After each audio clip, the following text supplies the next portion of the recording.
Silent, ready, 5 second,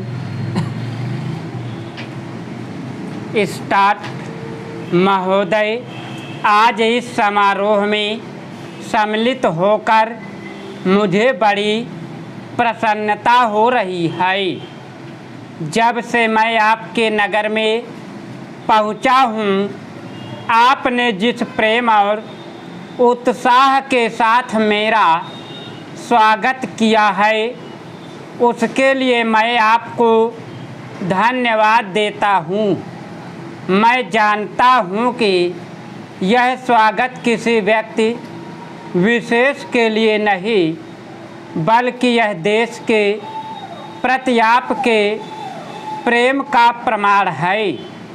Bharatvarsh जब से स्वतंत्र हुआ है, उसके सामने बड़ी बड़ी कठिनाइयाँ रही हैं, परंतु ईश्वर की दया से हम एक एक कठिनाई को हल करते गए हैं और आज कहा जा सकता है कि अब हमें प्रगति के लिए प्रशस्त मार्ग मिल गया है।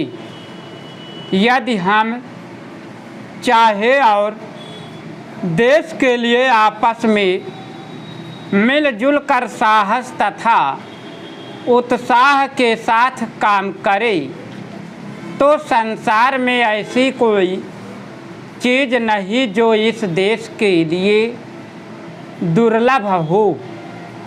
इसलिए एक ऐसे दिन का मानना जिस दिन देश की उन्नति के लिए एक बहुत बड़ा कदम उठाया गया था, स्वाभाविक ही है।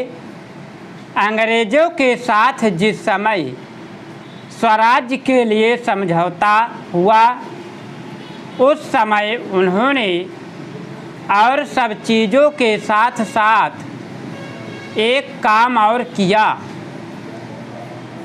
जिसका परिणाम कुछ भयंकर हो सकता था।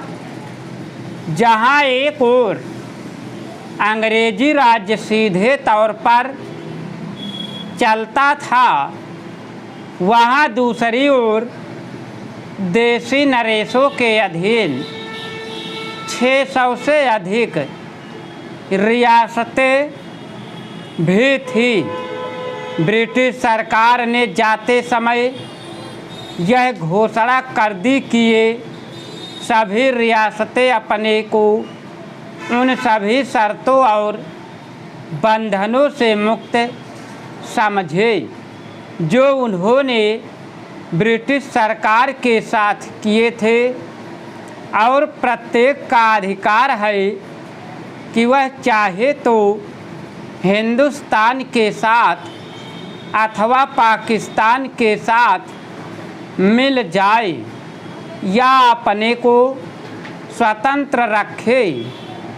एक नीति के रूप में यह बात बिल्कुल ठीक थी, परंतु यदि हमारे देशी नरेशों के हृदय में भी वह देश प्रेम नहीं होता जो उन्होंने दिखलाया, तो संभव था कि एक भारतवर्ष के बदले आज भारतवर्ष के कई टुकड़े हुए होते। यह समस्या देश के एक भाग में अब तक तय नहीं हो पाई है, और वह भाग कश्मीर का है। उसके लिए हम सभी अभी भी चिंतित हैं। देशी नरेशों के देश प्रेम, उनकी दूरदर्शिता और समय को पहचान कर उसके अनुसार अपने को ढाल लेने की उनकी शक्ति के फलस्वरूप ही समय भारत के 2 टुकड़े हो जाने पर भी विशाल भारतवर्ष आज रह गया है। यह एक मानी हुई बात है कि बच्चा जैसा तैयार किया जाता है वह बड़ा होने पर वैसा ही निकलता है।